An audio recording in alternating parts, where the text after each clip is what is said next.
السلام علیکم ورحمۃ اللہ وبرکاتہ۔ الحمدللہ، اللہ رب العزت کی دی ہوئی توفیق سے آج ہم سورۃ آل عمران کی آیت نمبر 31 سے اپنے درس قرآن کا آغاز کرتے ہیں، اس دعا کے ساتھ کہ اللہ رب العزت اس کا ایک ایک لفظ ہمارے دل میں اتار دے، آمین اللہم آمین۔ نحمدہ و نصلی علی رسولہ الکریم، اما بعد، فاعوذ باللہ من الشیطان الرجیم، بسم اللہ الرحمن الرحیم۔ رب اشرح لی صدری ویسر لی امری واحلل عقدۃ من لسانی یفقہوا قولی، رب زدنی علما، اللہم فقہنا فی الدین، اللہم انا اسألک علما نافعا ورزقا طیبا وعملا متقبلا، رب یسر ولا تعسر وتمم بالخیر وبک نستعین، بسم اللہ الرحمن الرحیم۔ قل ان کنتم تحبون اللہ فاتبعونی یحببکم اللہ ویغفر لکم ذنوبکم واللہ غفور رحیم۔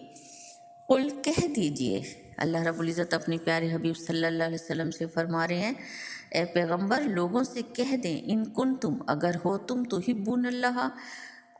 اللہ سے محبت چاہتے ہو، کرتے ہو اللہ سے محبت، فتابعونی بس میری پیروی کرو، یحببکم اللہ محبت کرے گا تم کو اللہ، ویغفر لکم اور بخش دے گا تمہارے ذنوبکم گناہوں کو،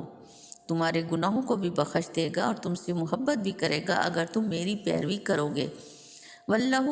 اور اللہ غفور الرحیم بہت بخشنے والا، اللہ بخشنے والا مہربان ہے۔ اللہ سے محبت کا دعویٰ تو ہر مذہب کے لوگ کرتے ہیں، لیکن اللہ رب العزت کسی بھی ایسی محبت کو قبول نہیں کرتے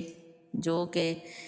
آپ صلی اللہ علیہ وسلم کی جو اتباع نہ کریں، آپ کی پیروی نہ کریں۔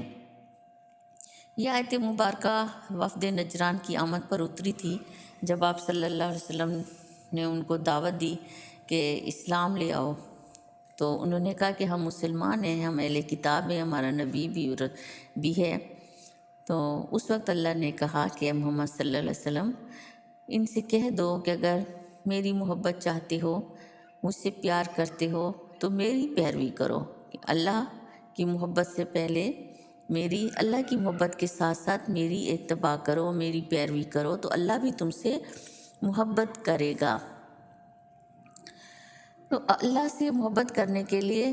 نبی اکرم صلی اللہ علیہ وسلم سے محبت کا ثبوت دینا ہے۔ تو اطاعت اور اتباع کو ہم نے سمجھنا ہے۔ اطاعت سے مراد ہے کہ کسی کا حکم ماننا، جبکہ اتباع ایک جامع لفظ ہے، کوئی حکم دے یا نہ دے، اس کی پسند ناپسند کو سامنے رکھتے ہوئے کام کرنا اتباع کہلاتا ہے۔ اتباع فالو کے معنوں میں آتا ہے۔ اطاعت میں حکم دینے والا سامنے ہوتا ہے، جبکہ اتباع میں وہ سامنے نہیں ہوتا، اس کی بیک ہے اور اس کو فالو کرنا ہے۔ یہ محبت کی اعلیٰ ترین قسم ہے سامعین، اس لیے اللہ نے محبت کے لیے شرط رکھی ہے کہ پہلے میرے حبیب کو فالو کرو، پھر تم کو میری محبت نصیب ہوگی اور اللہ تمہارے گناہ بھی بخش دے گا۔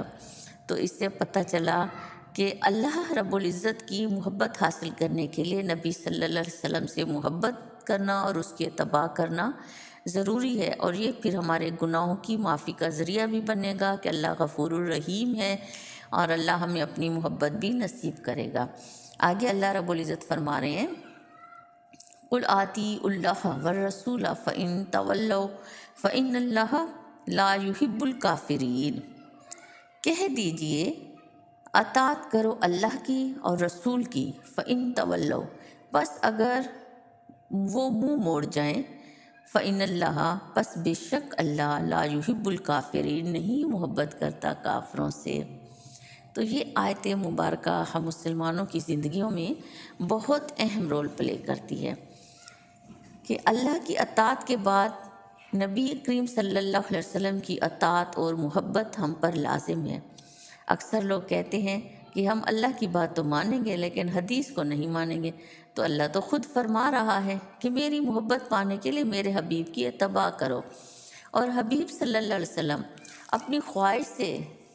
کوئی بات نہیں کر بتاتے تھے، آپ صلی اللہ علیہ وسلم وہی بات کرتے تھے جو آپ پر وہی نازل ہوتی تھی، اور وہی کی یہاں اقسام کو بھی سمجھنا سامعین ضروری ہے۔ وہی کی دو اقسام ہیں، ایک ہے وہی جس میں الفاظ بھی اللہ کے اور مفہوم بھی اللہ کا، اور وہ ہے ہمارے سامنے قرآن پاک۔ اور دوسری صحیح حدیث جو ہے وہ بھی وحی کی ایک قسم ہے کہ اس میں اللہ کی طرف، وہ اللہ کی طرف سے صحیح حدیث جو ہے وہ اللہ کی طرف سے ہوتی ہے اور مفہوم آپ صلی اللہ علیہ وسلم کا ہوتا ہے۔ تو آپ صلی اللہ علیہ وسلم نے فرمایا کہ میری امت کے سارے لوگ جنت میں جائیں گے۔ اپنی صحابہ سے یہ فرما رہے ہیں کہ میری امت کے سارے لوگ جنت میں جائیں گے سوائے ان کے جنہوں نے انکار کیا۔ صحابہ نے عرض کیا یا رسول اللہ صلی اللہ علیہ وسلم کس نے انکار کیا؟ آپ نے فرمایا جس نے میری اطاعت کی وہ جنت میں جائے گا، اور جس نے میری اطاعت نہیں کی، اس سے انکار کیا، وہ جنت میں نہیں جائے گا۔ تو ایک حدیث کا مفہوم کچھ اس طرح آتا ہے کہ جس نے میری اطاعت کی اس نے اللہ کی اطاعت کی، جس نے میری نافرمانی کی اس نے اللہ کی نافرمانی کی۔ تو آپ صلی اللہ علیہ وسلم کی ایک حدیث کا مفہوم کچھ اس طرح بھی ہمیں کتابوں میں ملتا ہے، احادیث کی کتابوں میں ملتا ہے کہ کوئی شخص اس وقت تک مومن نہیں ہو سکتا جب تک کہ اس کی خواہش میری لائی ہوئی تعلیمات کے مطابق نہ ہو جائیں۔ یعنی اطاعت صرف ظاہری طور پر نہیں بلکہ دل کی خواہش پر ہے کہ اپنی ہر خواہش کو اس کے مطابق کرنا جو آپ صلی اللہ علیہ وسلم تعلیم لے کر آئے ہیں، اس کے مطابق اپنی خواہش کی تکمیل کرنا تو ایمان کی تکمیل ہے، اور وہی شخص مومن ہے۔ آپ صلی اللہ علیہ وسلم کا فرمان مبارک مزید کچھ اس طرح آتا ہے کتابوں میں، کوئی شخص اس وقت تک مومن ہی نہیں ہو سکتا جب تک کہ اللہ اور اس کے رسول صلی اللہ علیہ وسلم اس کو ہر چیز سے زیادہ پیارے نہ ہو جائیں۔ تو اس محبت کا مطلب یہ بھی ہے کہ ہم اللہ کے رسول صلی اللہ علیہ وسلم کے دشمنوں، اللہ اور اس کے رسول صلی اللہ علیہ وسلم کے دشمنوں سے بھی محبت نہ کریں، کیونکہ دین کے دشمنوں سے دوستی بھی منع ہے، اور اس کے لیے تو پچھلی آیات مبارکہ میں اللہ رب العزت نے اسی سورۃ آل عمران میں فرمائے نا، لا يتخذ المؤمنون الکافرین اولیاء من دون المؤمنین، نہیں بناتے مومن کافروں کو دوست سوائے مومنوں کے، اور جو اللہ کے احکام کے خلاف کرتا ہے پھر اس کا اللہ کی طرح جو اللہ کے احکام کے خلاف کرتا ہے اس سے اللہ کا کچھ عہد نہیں ہے، یعنی وہ پھر اللہ کے احکام کی نافرمانی ہوئی نا، جو اللہ کے احکام نہ مانے۔ تو آپ صلی اللہ علیہ وسلم کی اطاعت میں یہ بھی شامل ہے کہ انسان اس چیزوں سے بھی بچے جو آپ صلی اللہ علیہ وسلم کو ناپسند تھیں، جو اللہ کو ناپسند ہیں، ان سے بچنا ہے۔ اگر سچی محبت ہو تو پھر اللہ اور اس کے رسول صلی اللہ علیہ وسلم کی بات ماننا کسی مومن کے لیے، کسی مسلمان کے لیے کچھ مشکل نہیں ہوگا۔ سامعین، کہ اگر آج کوئی شخص یہ جاننا چاہتا ہے کہ اللہ اس سے محبت کرتا ہے تو پھر اس کو سب سے پہلے ہم سب کو سب سے پہلے اپنی زندگیوں کا جائزہ لینا ہوگا کہ ہم سنتوں پر کتنا عمل کرتے ہیں۔ اللہ کی محبت کا دعویٰ ہے، لیکن اگر ہم حبیب صلی اللہ علیہ وسلم کی سنتوں کے خلاف چل رہے ہیں تو پھر اللہ کی محبت ہمیں کیسے حاصل ہو سکتی ہے؟ اگر ایک بڑی کسی محفل میں دیکھیں تو جہاں کھڑے ہو کر کھانے کے انتظام ہے تو وہاں لوگ کھڑے ہو کر کھا بھی رہے ہیں، چل رہے ہیں، پھر رہے ہیں، کھا رہے ہیں، کھڑے ہو کر پانی پی رہے ہیں، اور بڑے اس بات کو بڑا فخر سمجھتے ہیں کیونکہ بڑے اچھے لباس میں ہوتے ہیں وہ، تو پھر ان کو بیٹھ کر کرسی پر بیٹھنا، یا کرسیاں نہیں بھی ہیں تو ایمان والے تو نیچے بھی بیٹھ کر پانی پی لیتے ہیں لیکن سنت کے خلاف نہیں جاتے۔ تو ان کو پارٹیز میں نیچے بیٹھنا یا چیئرز پر بیٹھنا تھوڑا صحیح نہیں لگتا، تو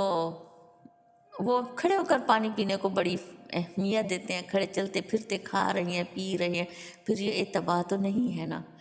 تو آپ صلی اللہ علیہ وسلم کی تو ایک ایک سنت میں بڑی حکمتیں پوشیدہ ہیں۔ تو اللہ رب العزت سے دعا ہے کہ اللہ آپ کو، مجھے، ہم سب کو، جہاں تک میری آواز جائے، ہم سب کو اللہ اور اس کے رسول کی محبت ان کو حاصل ہو جائے، اور اللہ ہم سب کو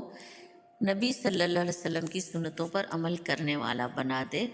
وآخر دعوانا ان الحمد للہ رب العالمین۔ سبحانک اللہم و بحمدک اشہد ان لا الہ الا انت استغفرک و اتوب الیک۔